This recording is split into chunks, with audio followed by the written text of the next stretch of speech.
Start recording. Okay.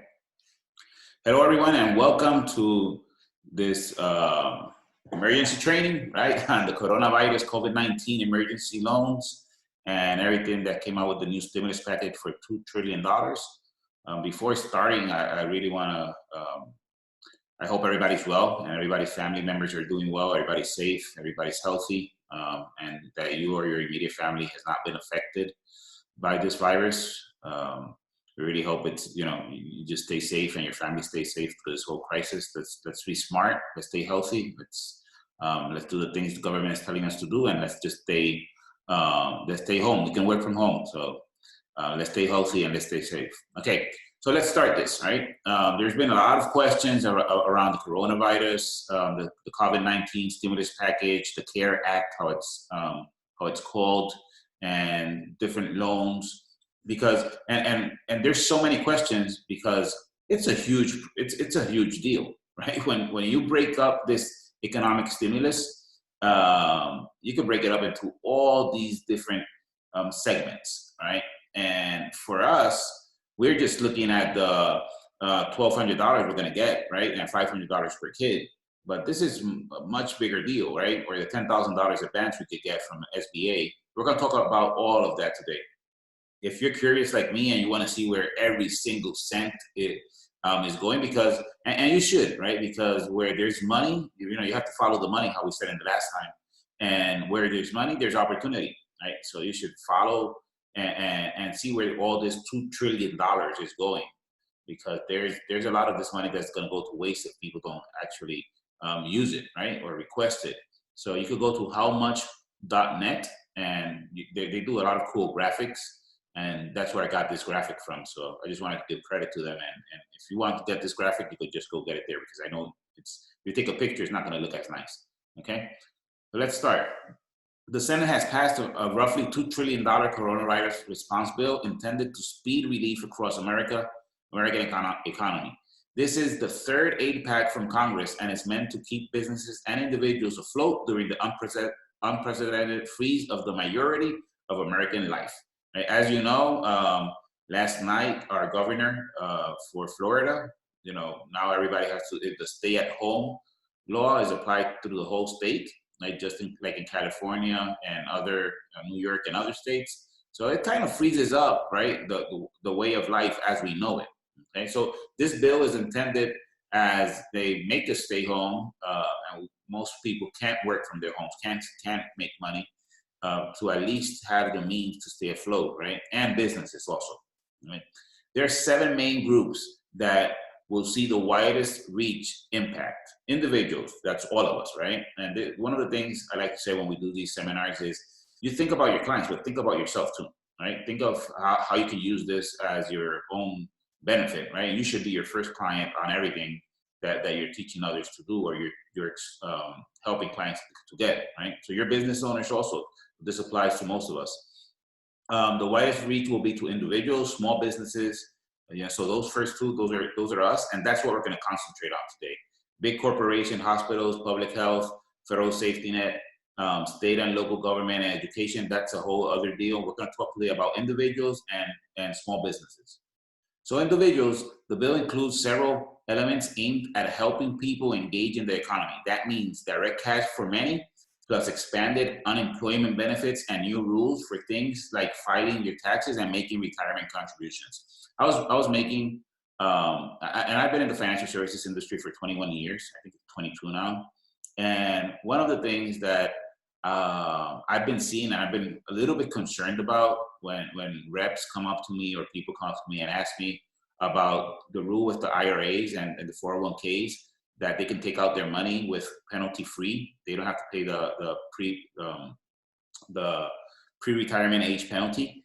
And that's good, and that's all of that is true. The thing that worries me the most is I wouldn't like my clients taking out their retirement money to spend it. That's the first thing. You're taking an asset and you're selling it you're selling it cheap because the market just crashed. So you're taking assets you have, you're giving it out for, they're worth less, right? Because basically they're worth less than they were. You're selling them cheap, right? You're taking out the money. You're spending it you're not investing that money. And now, if you don't repay that money to your 401k, you'll owe taxes on whatever you took out at an ordinary tax rate in 3 years. So it's a very risky move for most American families. So when you find these clients and they come and they ask you these questions, my recommendation is, hey, move it into a money market account inside your 401k for now. It already has been established that maybe this is not the best option for this client, but I don't think it's the time where some of these people should be making decisions on taking out this money to spend it, right? Because it wasn't intended for that. So if they take it out and they spend it, now they might even have whatever they had left for retirement. So I had a guy come up and say, well, I had 100 and now I have 50, I'm gonna take it out. Okay, you're gonna take it out for what? No, we have things to do at my house, I have this to fix, so you're gonna spend it, right? So you had 100 and now you're gonna have 0. So that doesn't make sense. So just keep your 50 or 75 or whatever you have in your there, move it into a cash account inside the program, wait till the market rebounds and let's make another strategy, right? So just because most people are gonna take the money, hey, and don't get me wrong, there are people who are very smart with their money, they're gonna make a great use of it. But the normal American that doesn't have not even an emergency fund is going to take that money and waste it, right? They're gonna do something in their house. They're gonna pay off maybe some debt that they didn't need to pay off. And there are other routes, right? If there's been some kind of financial hardship, there are a lot of things being thrown out there. So they just need to wait a little bit, right? And just need to qualify for these different benefits. Hey, if they don't have money to pay for basic necessities and that's the only money they have available, so they have to do it. That's what they got to do. But there are other options, right? One of the other options is the extra unemployment payments. So this is huge in this bill. There's a $260 billion estimated cost that is subject to change based on the number of people filing for unemployment. So the bill makes major changes to unemployment assistance, increasing the benefits and broadening who's eligible. So now there's more people who can qualify for this. States will still continue to pay unemployment to people who qualify. The amount varies state by state, as does the amount of time people are allowed to claim it. But let's give an example. This bill adds $600 per week from the federal government on top of whatever base amount of workers receive from the state. That boosts payments for the next 4 months. Let's give this an example. Right, this person was getting $340 per week. That is the average, right? Now under this new federal program for unemployment, they'll get $940 a week. If this person used to make $500 a week and he's starting to get $340, he's in a financial hardship. You know, there's some payments he can't make. But now under this law, he was making $500 a week in his job. He got laid off. He got the $340 from the state plus the $600 from the federal government. Now he's getting paid a take-home pay of $940. That's $440 more than he was making when he was working, okay? This legislation also adds 13 weeks of unemployment insurance. People nearing the maximum number of weeks allowed by their state will get an extension, and new filers will also be allowed to collect the benefits for a longer period of time. Okay, so all this is good news for people before going and attacking and selling assets. Gig workers and freelancers, typically self-employed people, freelancers, and contractors can't apply for unemployment. This bill creates a new temporary pandemic unemployment assistance program through the end of this year to help people who lost work as a direct result of the public health emergency. Okay, so what's a gig worker? Well, that's an Uber driver, right? A freelancer, a painter, right? The guy who does our lawn, right? All these different, insurance agents, right? Gig workers, freelancers, people who are self-employed. Now they qualify for unemployment under this bill, okay? Student loans, there's been a lot of questions on student loans. People think, hey, I don't have to pay my student loans anymore because it's under the COVID-19, the CARE Act. No, employers, the benefit here is for the employers, right? If your employer decides he can pay up to $5,250 in tax-free student loan repayment benefits. So I'm your employer, right? And I say, okay, Juan, Carlos, whoever, right? I'm gonna pay $5,000 towards your student loan, and I won't have to report it in your W-2 income, right? So it's basically, I'm paying for your student loan, but it becomes tax-free to you because I don't have to report as I paid you that money, okay? Insurance coverage. The bill requires all private insurance plans to cover COVID-19 treatments and vaccines and make all coronavirus tests for free, okay? So that's what's under that bill.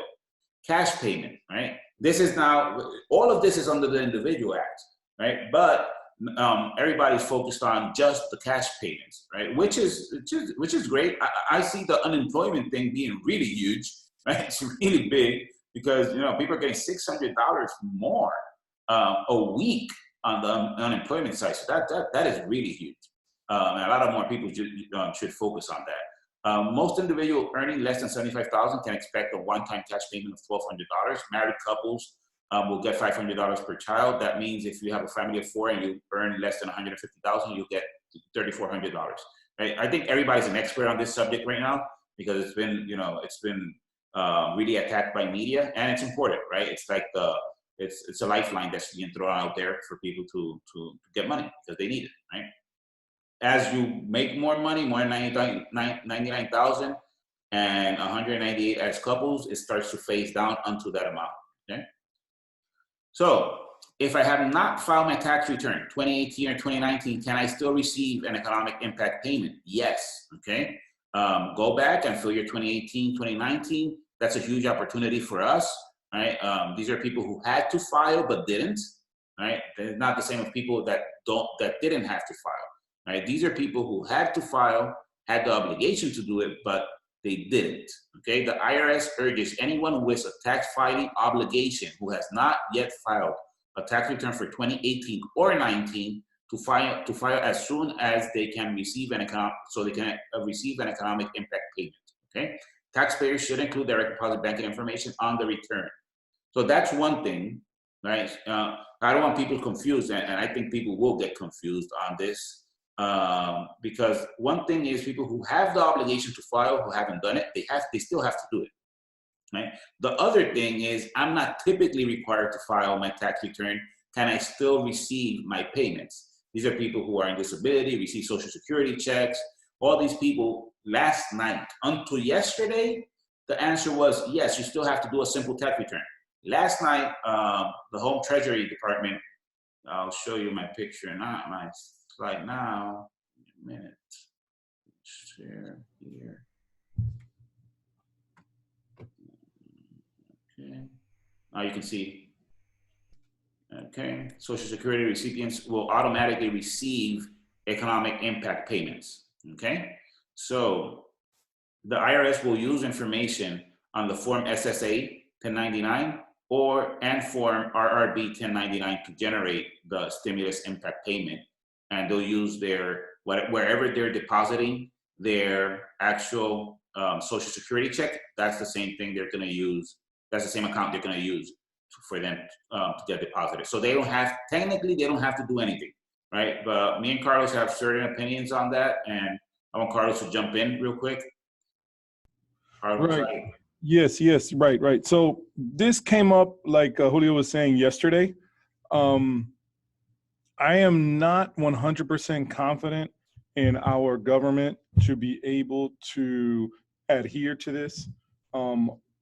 One thing is that there are a lot of scenarios. There are a lot of scenarios where this probably isn't going to work. Example, what if you just started collecting Social Security yesterday, April 1st?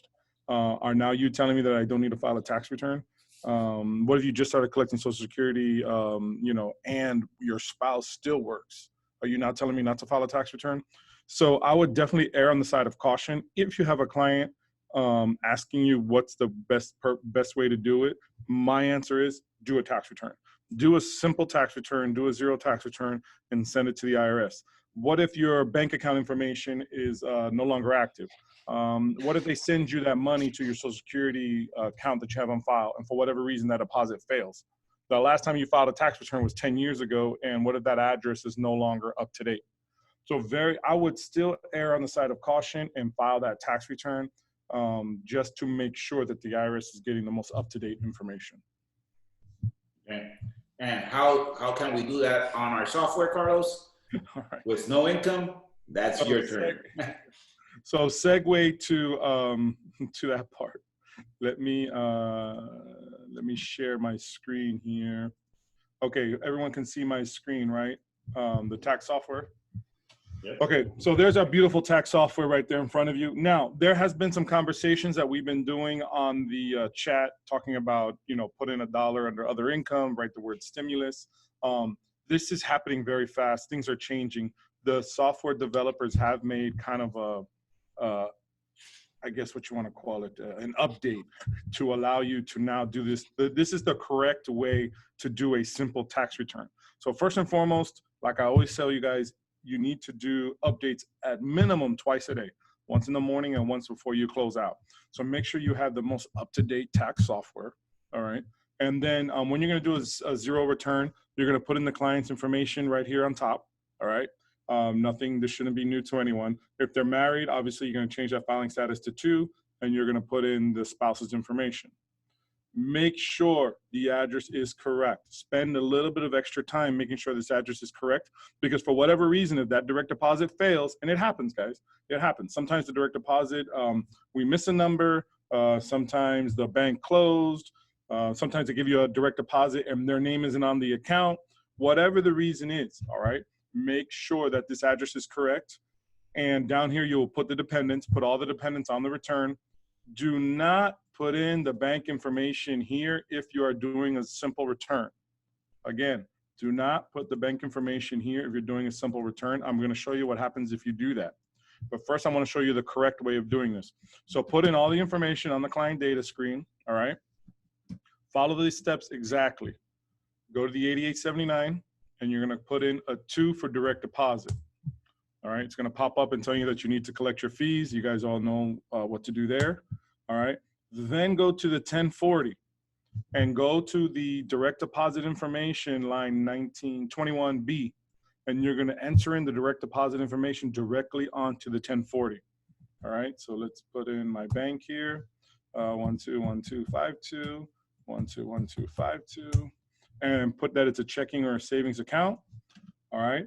And then you would queue that return, and then you would just submit it. Now you get a warning here letting you know that there's no income on the tax return. That's okay. Just hit next, and then you would queue that return how you normally would.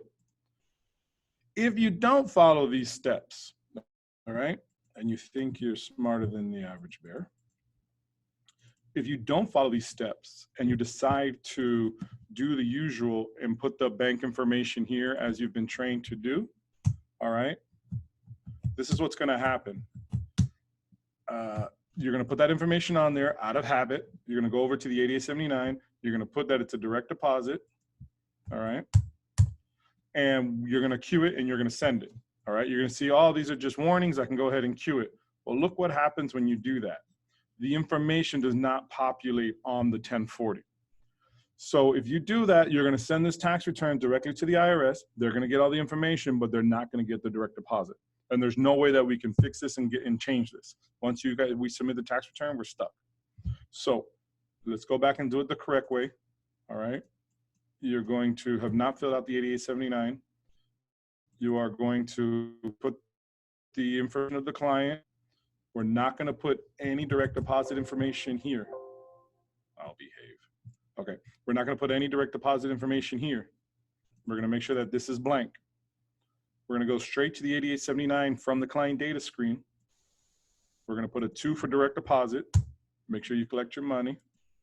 Then we're going to go straight to the 1040, and we're going to put in the client's direct deposit information. I would double check. I would save it. I would click away, and I would double check and come back to the 1040 and make sure that that information sticks. All right, then go ahead and queue it. You only have one warning telling you that there's no income. Hit next because it's not a fatal error, and then queue it, and you're good to go. Go ahead and transmit that return like you normally would. All right, so very important you don't skip those steps and you go in the order that I showed you. That's it for me. Okay, Carlos, thank you. That's why you had Anakin Skywalker there as a client. Yeah, man, before he turned to the Sith. Okay, great. So Okay, how do I file a simple tax return using TSG software? That was brought to you by Carlos Rosario. Now let's go into small businesses. Okay, there are two major programs with SBA. Normally, when some type of disaster comes, you get the economic injury disaster loan. That's called the EIDL. And that's what normally we get, right? Some kind of disaster, hurricane, earthquake, whatever comes our way, right? And it becomes a disaster zone. They give you for business owners economic injury disaster loan assistance. So that is for payroll, accounts payable, other expenses that can't be paid because of the disaster impact. The amount is up to $2 million. You get a fixed rate for small businesses of 3.75, non-for-profit 2.75. The terms are up to 30 years, and 0% of it is eligible for forgiveness. Okay, so and it has some requirements like you have to put a collateral, and you have to. There are a couple of requirements that has been taken out with the Payment Protection Program. Okay, the Payment Protection Program is what we call the PPP, right? And the Payment Protection Program it's for payroll, debt obligations incurred before, right? 2/15/20. That's important. When we go directly to their instructions, you'll see why. And the main thing is you can't just like go out and get a mortgage, get rent, put utilities now, right now, like in April 1st, and say, hey, this is part of my debt obligation, right? You can't do that. It had to be in place before February 15th, 2020, okay? It's also usable for employee salaries, mortgage interest, rent. The amount can be 2.5% of your monthly payroll, plus 25% of that. So if you have a payroll of $10,000, it'll be basically, well, this I did it before the official information came out. I got it this morning. So right now it's 2 times your payroll plus 25% for other income. So if you have for other expenses, so if you have a $10,000 payroll, it's going to be, you could apply for 20,000 plus 25% of that, it'll become 25,000. Right, so you can apply for 25,000. It'll be at a fixed interest rate that it says it was 2.5 in the official newsletter I got. It's 0.5%, so we'll see it in a minute. No repayment for first 6 months, and it's forgivable up to 100% with approval. Okay, so this is a huge, huge, huge deal in this stimulus package, right? But a lot of people think that $2 trillion are going to the Payment Protection Program. That's why it started where all of this is going to. You know, everything is not going to the Payment Protection Program. Okay? It's divided up between a bunch of stuff. Important note. The PPP, the Payment Protection Program, and the EIDL program can be used together as long as the loans are not used to fund the same cost, okay? That's important. Who's the administrator for the EIDL? It's the SBA. Okay, so you could go directly to the SBA to request this loan, as we're doing for the $10,000 grant, which I'll talk about in a minute. The PPP administrator is the SBA approved financial institutions. So on their website, they have a list. I know for a fact Chase is one of them. Central State Bank here in Florida. I don't know if they're, where else they are, but I know they're here, at least in the Orlando area. They are Central State. They're a small bank. They're also approved. So the list is there. I just know they're approved because I've been in constant communication with them. So what are the next steps for small businesses? Okay. First step is what most of us have been doing, right? The federal government has unveiled a new streamlined process for small businesses affected by the coronavirus, right? To apply for COVID-19 economic injury disaster loan. These loans offer an advance up to $10,000 for small business owners, independent contractors, and self-employed. So it's important, right? This advance is what most of us who know about it have been doing for all of our clients, requesting this advance. So it's important that we understand that this advance, when we go to the 2 different loans, this goes under the EIDL, is not under the PPP. It's not under the Payment Protection Program. Although you'll see in a minute, one goes under the other. But the thing is that EIDL is for $10,000. That's why you're doing it through the small business streamline process. But then for the PPP, we have to request it through an authorized lender. Okay, so once you're qualified for that, then they'll integrate the $10,000 into the PPP loan. So it's a little bit confusing, but it's a little bit confusing, but it's not that confusing. Okay. According to the Small Business Administration website, this advance will provide economic relief to businesses that are currently experiencing a temporary loss of revenue. Funds will be available within 3 days of a successful application. This means, right, you can submit all the applications you want, right? But the application has to be in good order and they have to approve it. So once they approve that application, which we're expecting approvals starting as early as next week, because the site has been live for the last couple of days, but I haven't been getting emails. Carlos has done a couple. He hasn't gotten emails either. So we're not getting like any type of response, and the program opens up tomorrow, right? So it opens up tomorrow, so we're expecting, all of this is new, so there's a lot of speculation on it. We're expecting next week for things to these funds to start coming in for our clients and for us, right? Whoever has requested it. This loan advance will not have to be repaid. So it's interesting. This loan is under the EIDL, which has 0% forgiveness, but you don't have to repay the advance.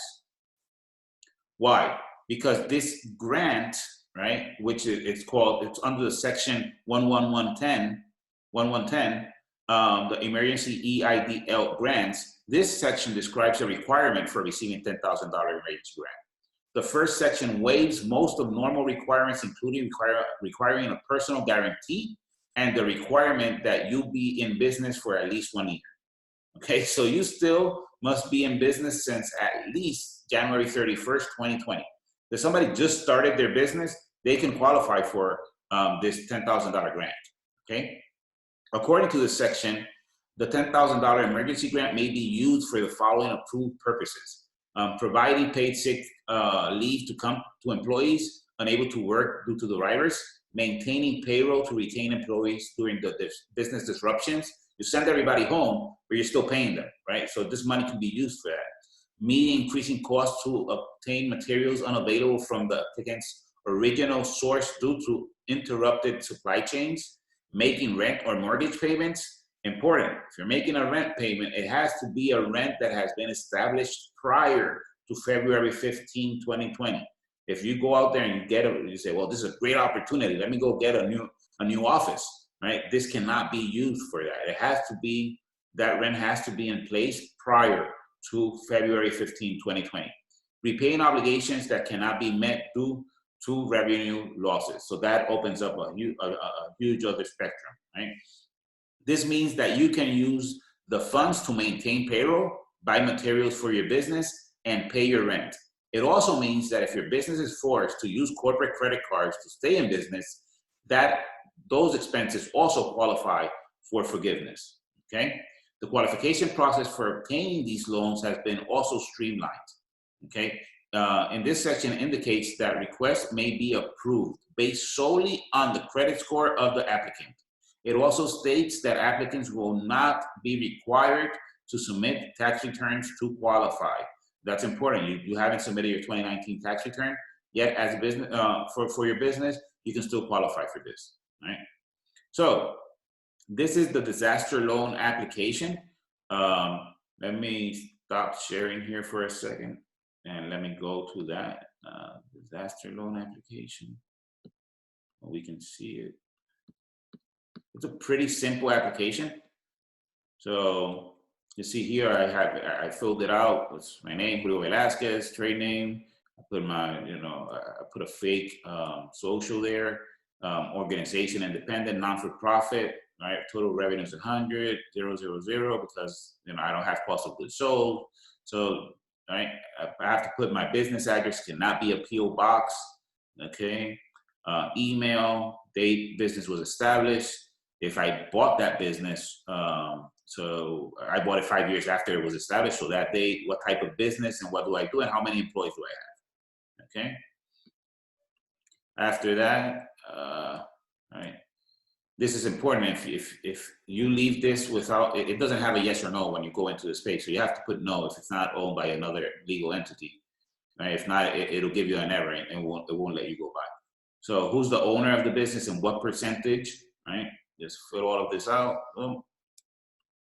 So the next one, additional information. This just means that you haven't been, you haven't gone to jail. You haven't been debarred from the federal government for using unuseful using of grants, and you haven't been indicted for criminal information. You have to answer that. If you answer yes to one of them, you can't go by. And there's a first page that I'll show it to you in a minute. And you also have to mark all the questions there. And if you can't mark one of them, you won't qualify. One of them being if one of the partners of the business that own 50% or more, that has been a partner of the business for the last 60 days, owes child support, you can't qualify for the grant. Okay, so if you have a partner and that partner owes child support, you can say, well, I'll kick him out of the business. It doesn't work that way. It has, they'll go back 60 days. And if he's been there for 60 days or more or less, you don't qualify for the grant, okay? So if he owes child support. If you're charging your client to do this, right, you have to put your information. What's your name, your company's name, your address, phone number, and how much you're gonna charge or how much you've agreed upon. Okay, Carlos, if you could jump in here. What's your game plan with this, with your clients? Yeah, excellent. So what I'm going to do here, guys, is if they pay up front, I'm going to charge them $500. If they want the fees taken out, I'm going to charge them $1,000. When I say fees taken out, I need to backtrack that. If they're going to pay me after it funds, then I'm going to charge them $1,000. Now, I've only charged 2 clients up front as of right now, and I've done over like 30 applications. I recommend that you do this. Everybody here has 1 or 2 clients that you got like 100% trust with. I highly recommend that you do this process first for yourself, for your own business, or for yourself because you are self-employed as a pro advisor, and then learn the process, see what happens, and then start billing your clients. I would still get the word out and start educating them because this is all new and this is changing. This is constantly changing and evolving. And very important that you manage your clients' expectations. If you think they go crazy refund time, they're going to go even crazier now when they're trying to get this $10,000 advance with all the misinformation that's out there and everything that they're trying to do.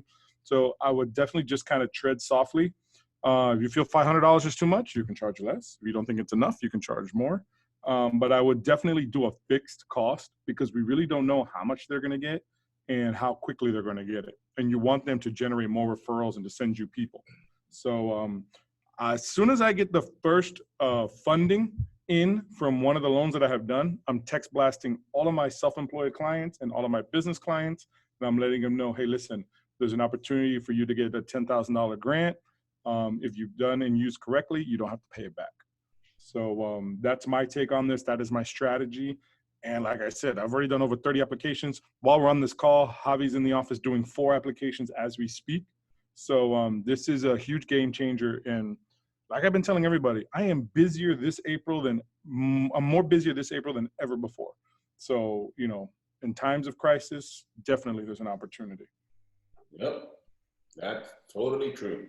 And one of the things that I was a little concerned was in how complex this PPP application was going to be. Because when you look at before establishing a cost, when you look at the EIDL app, you have to do quite a lot of work, right? You have to do a financial statement for the clients if their book is not in order. There are a lot of things that are required for that type of loan. When you look at I'm going to show it to you in a minute. When you look at the PPP application, it's just a 4-page application and the requirements are pretty simple, right? So they're not asking for a bunch of requirements or anything from the financial side. At least until now, they're not asking for all of that. So it's important that we charge or you guys charge upon the work you're doing, right? And the knowledge you acquire. Where are you going to send the funds? So it's important you mark here, you want them to consider you for the $10,000 advance. It's the bank name, account, and routing number. Okay, just state here that everything you're saying is true under the penalty of perjury, and you just hit next. And once you hit next, I just missing information here from the back, so I can't hit next. But basically, it takes you to the summary page. One of the things I've been doing is that I print it out. I print out my summary page, and because once I hit submit, it gives me a number. And I'm putting that number on that summary page because it doesn't send me an email, it doesn't send me anything. So once I send it out, it gave me that number, but I don't have more information. It's not like we're used to already when we submit some kind of app, we get an email after that gives us all the information. So we haven't been getting emails after we submit it. So basically what I'm doing is that, I just print it out on PDF on my computer and I just put the number on it. So I make sure I have some kind of record of what I did and what's the application number that I have. Okay, so that's here for the disaster loan, and you can see it's for businesses, private, nonprofit organizations, homeowners, renters. It's pretty big, this bill, so it applies to a lot of people. Let me go back here. Okay, so now, so that's one part of it. Okay, we have the disaster loan, $10,000. This is under the EIDL. Now, okay, I did this already. Do I have to do something else? Yes, okay. You do have to do something else because this is under the EIDL. This is not the PPP program, okay? So applying for EIDL does not exclude you from the small business, your small business for applying for the Paycheck Protection Program loan, okay? That program, which offers loans up to $10 million, require you to apply through an approved lender.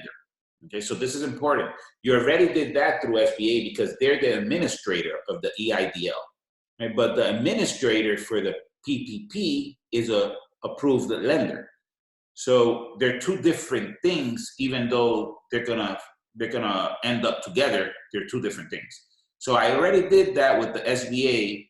Now, you have to be aware that if accepted, the $10,000 emergency grant through the EIDL, the CARE Act states that the emergency grant will count against the forgivable amount of your PPP loan. Okay, you got a PPP loan for $100,000, right? Now, but you already got your emergency grant. So they're not gonna give you your $100,000. They're gonna give you $90,000 because you already got $100,000 advance. But your loan will be for 100, and that's where it becomes forgivable, right? Because now it's they'll give you a $100,000 loan, but they'll say, I already advanced you a $10,000 through the EIDL, so I'm gonna give you 90, but you owe us 100. Now, if you get this loan forgiven, you'll get forgiven the 100. Now, there's a lot of questions. What if the EIDL approves the $10,000 and then the PPP loan does not approve the whatever loan I'm requesting?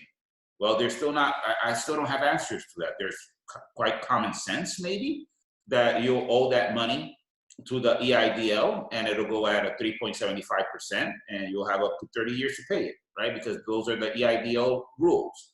So if it'll maybe fall back under those rules. We really don't know, but that's what common sense says.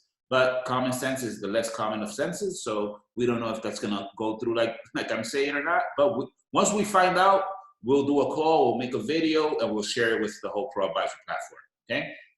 Applications for PPP are open on April 3rd for small businesses and on April 10th for independent contractors and self-employed. So tomorrow, applications for PPP open. Now, people ask me, okay, so I can't do the SBA grant to tomorrow? No, the SBA grant is EIDL. That has been open for the last week, right? So you could do that today, yesterday, a week ago, you could have done it. But the PPP loan, the app just came out for me this morning. I checked yesterday, it wasn't there. I found it this morning. So I have the application. I'm going to show it. I'm going to share it with you guys so you can see it. But it starts April 3rd for businesses and April 10th for independent contractors. Okay, so that's really, really important.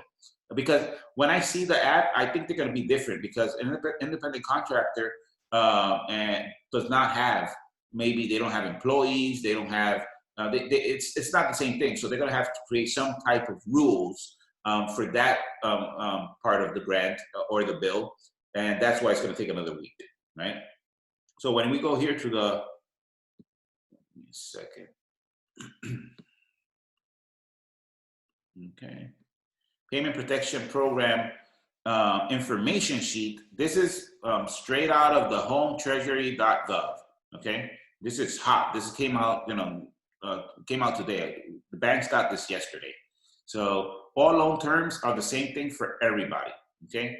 It's important. You have a $2 trillion bill, but 349 billion goes to this forgivable loans.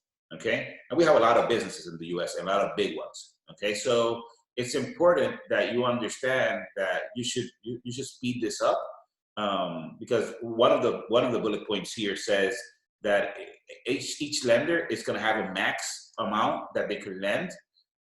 So you better do it quick so you don't stay out of the bill, or stay out of the loan program. Okay. So loans amounts will be forgivable as long as the loan proceeds are used to cover payroll costs, most mortgage interest, rent, and utilities over the 8-week period after the loan is made, and employee and compensation level are maintained. Okay, the employees are capped at $100,000.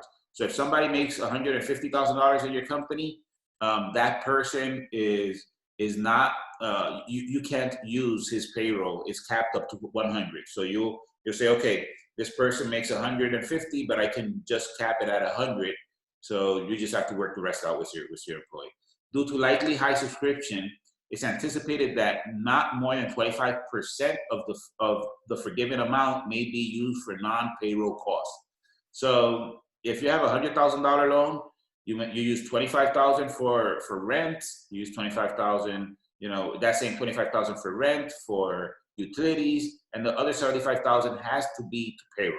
Okay, it has to be for payroll. Loan payment will be deferred for 6 months. So payments don't start until 6 months from now. Okay, when can we apply? Tomorrow, right? Tomorrow for small businesses, as we already said, and it'll be through, right? It says here, that's important. Can apply for received loans to cover their payroll and certain expenses through existing SBA lenders. That's why who is the administrator of these loans is important, right? You'll see, I'll show you in a minute, at least with the Chase website, right, where they're still not up, they're still not open. They created the website like 3 days ago, just to say, don't send me information, don't send me anything, right? When we're ready for you, you could do everything through this website, okay? The independent contractors and self-employed individuals can apply for the loans to cover their payroll and other certain expenses through the SBA lender. Because basically, in April 10th, we can do that as self-employed. Where can I apply? Okay, so it has to be, you can apply through an existing SBA lender, right? Or through any federal insured depository institution, credit union, farmer credit institution that are participating. You can SBA.gov, and you go to the list of lenders and you can see if your bank is included there, okay? Who can apply? Basically, every business with less than 500 employees can apply, okay? What do I need to apply, okay? The application, I'll show you the application in a minute. What other documents do I need in my application? You will need to provide your lender with payroll documentation, okay? Do you need to first look at other options? No, right? That's under the EIDL. You need to look for other loan options before going to that, right? Before request, you need to go to look to credit elsewhere. Here, you don't need to get credit elsewhere. You just go directly to the PPP, and that requirement is not there. So how long will this program last? It will be open until June 30th, 2020, and we encourage you to do it as quickly as possible because there is funding cap and lenders need time to process the loan, okay? How many loans can I take under this program? Only one, right? We have the question, if you have multiple businesses, is it one per business? Common sense says yes. Right? That's what common sense says. Every business is an individual, so it should be per business, but it's not stated here, so we still don't know. Right? One thing I do know, each business has to be treated independently. So if you're doing it for multiple businesses, each business is their own. They have to have their own payroll. They have to have their own rent. They have to have their own deal, right? It can't be like one business paying for the 3 employees, or 3 different businesses paying for the same employee. Right? What can I use for these loans? Payroll cost, benefit, interest on mortgage, right? Rent, utilities, everything has to be have been enforced or begun before February 15th. I already said at the beginning, right? You can't just go out there and get a new office and try to pay for it right now with these funds. Okay. What counts to payroll? Salary, wages, tips, commissions, employee benefits, vacation, family, medical, whatever, everything that's in your payroll goes towards this, okay? For sole proprietor or independent contractors, wages, commission, income, or net earnings from self-employment are capped at $100,000 on an annualized basis for each employee, okay? So my understanding of this is like if you're 1099, because you get commissions, because you're an independent contractor, maybe an insurance agent, it'll be capped. If you're making 250,000, you'll be capped at 100,000. Right? And oh, they're gonna give me $100,000. I don't think so. I think they're gonna give you 800,000 divided by 12. It's a little bit over. It's 8,300. They'll give you that times 2. Right? Maybe $16,000 to $20,000 will be the loan that you could get for this. Right? That's what I'm expecting, but there's still a lot of clarification to be done for independent contractors. That's why you can't submit anything for them until a week from now. How large can my loan be? It's capped at 10 million. Right? It's capped at 10 million. That's somebody with a huge payroll, right? That's a huge payroll, but it's capped at 10 million because it's 2 months of payroll. So how much of the loan will be forgiven, right? Everything will be forgiven, right? Everything will be forgiven if you keep your payroll, if you keep your staff in your payroll. You will also owe money if you do not maintain your staff and payroll. So let me just read this literally. You will owe money when your loan is due if you use the loan amount for anything other than payroll costs, mortgage interest, rent, and utility payment over 8 weeks after getting the loan. Due to likely high subscription, it is anticipated that not more than 25% of the forgiven amount will be for non-payroll costs. Okay? So this is for, you have to get in your head, this is for payroll. Basically, it's for payroll, right? And you need to put the number of staff, level of payroll. You could rehire people you already fired. This is one of the great things. What is my interest rate? 0.5% fixed rate. Okay, that's just incredible, right? When do I need to start paying my loan? All payments are deferred for 6 months. However, interest will continue to accrue over this period. Okay, your loan is due in 2 years. Can I repay my loan earlier than 2 years? Yes, and there's no prepayment penalties for that. Do I need to pledge a collateral? No, there's no collateral required. Do I need to personally guarantee this loan? No, there is no personal guarantee requirement. However, if the proceeds are used for fraudulent purposes, the U.S. government will pursue criminal charges against you. Okay, so they always put those little things there, right? I will be sending this out to the whole platform. Basically, we already covered what's the most important details of this. Let me go. This is the fact sheet. Okay, yeah. Okay, let me go back a minute here. And let me get you the actual app. I have it right here. Give me 1 minute. I'll show you my screen.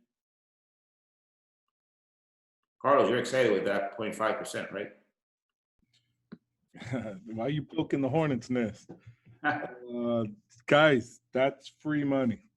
Don't say it. Don't say it. I am very open to risk, and I would definitely, my clients, if they're going to do something with that money and they're on the fence, I'm going to push them right over.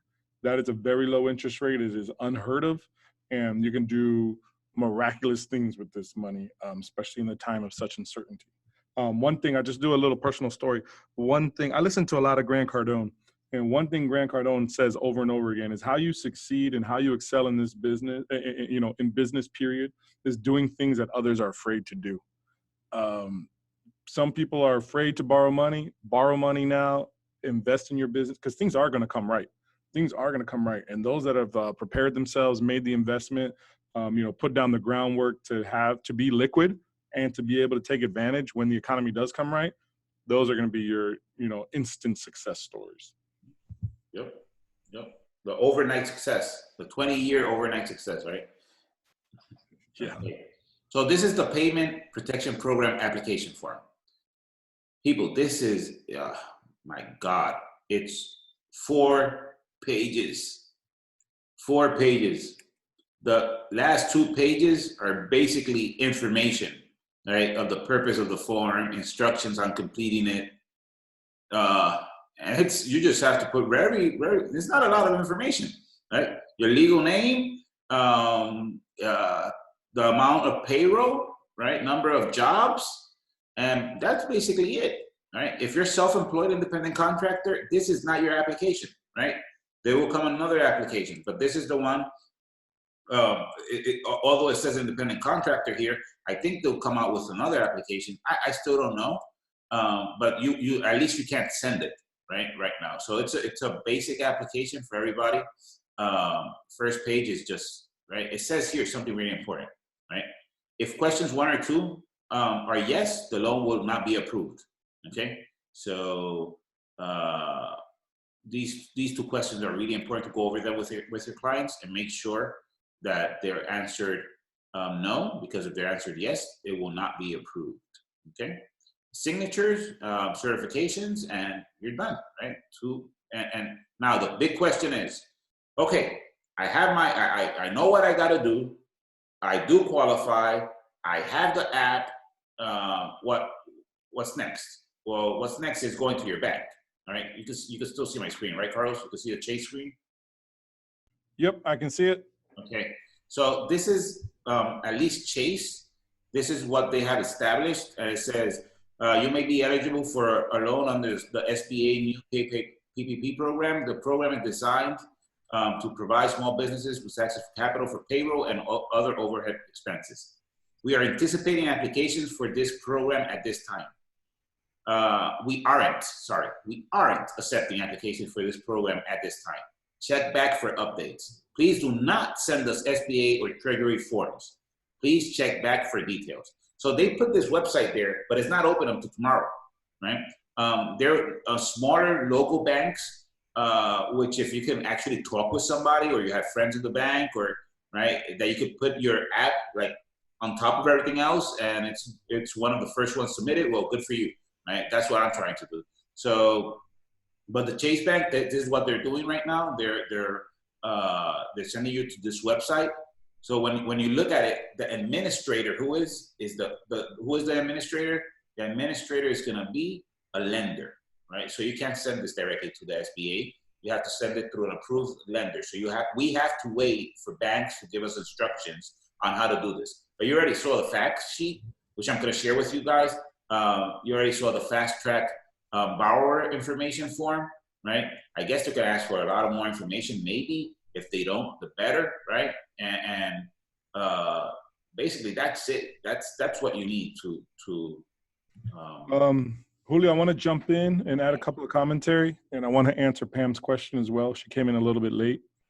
I just text my Chase banker. I got a personal relationship with him, do his tax return, and he manages all my business accounts.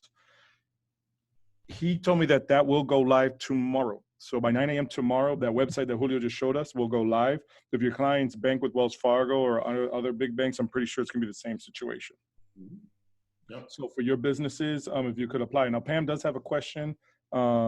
She says she doesn't have any employees. And then Julio, maybe you can answer this because you're a lot more well-versed in this than I am. You've been working hard on this. An LLC that's taxed as an S corp and does not have employees. Does she apply for this PPP program? Okay, let me try to read. I already got it in front of me. Let me read it. Okay, sorry to be a little late. Okay, so my company's an LLC and taxed as an S corp. I don't have employees. Do I apply for this? Well, if you are your own employee, right? So the answer is yes, right? Yeah. I also want to say they have really loosely written this law where they're qualifying employees also as your 1099s. which we know, you guys know that 1099s are not employees, but they have written this law so loosely that if you 1099 folks, that will qualify. If you pay commissions, let's say you got preparers who work in your office and you pay them a commission, that will qualify you for the PPP loan. So yeah, to answer your question, yes, I just wanted Julio to co-sign that one. Yeah. And then the second question she has is about a new business that's starting. They're going to have 75 employees. Can they qualify? What's the deadline, Julio, for that business to have been established? It had to be established on January 31st, 2020. Yep. And that's where the business had to be established, and rents, mortgages, utilities have to have evidence prior to February 15th, 2020. Okay, so those are the dates. Yeah, great questions. Your clients are going to ask you these questions. A lot of this information, Julio's going to provide it to us. You know, and Julio said something awesome on the Spanish one that we just did. Tell your clients don't believe what's said in blogs. You guys as well, don't believe what's written in blogs. If it's written in a blog, great. Go back and fact check it against the IRS website or the Department of Treasury. There's a lot of misinformation out there. And I know Julio said this at the beginning. Our job is to get you the correct information out, not to give you information the fastest. You know, anyone who's giving you breakthrough, cutting news information and they're not fact checking it are doing you a disservice. And please don't do the same thing to your clients. Yep. Yeah, that's why we did this webinar just the day before, right? This is the day before this is launched, because we had it for Wednesday. But, I knew I wasn't going to have all and I had my presentation. This is interesting. I had my presentation done yesterday, and I changed half of it this morning because we had a bunch of new information. So, and I'm maybe going to have to change and change things we said today. We'll have to change it next week, and that's okay because we said it from the government websites. And yesterday they said that yesterday morning, if you went in, it said that people who have Social Security checks had to do a simple tax return. You went in this morning and it says they don't, right? So things like that are going to happen consistently, and we are on top of it. And we will keep you informed of all the changes that keep arising. Right? On the tax side, I was telling you, we were saying this in a prior meeting. Hey, if you have any question, if the person should or should not submit his simple tax return, just because you have the question, submit it. Don't ask the question, just submit it, right? Because if you have a question, it's 99% probable that they'll be better off if you submit that tax return than if you don't, right? On the business side, on all these loans, do I qualify? Should I qualify? How would I qualify? You know what? It's 4-page application. On the SBA grant side, that'll take you like 5 minutes. If you don't have information like revenue of your business, if you don't have none of that information, you maybe don't qualify.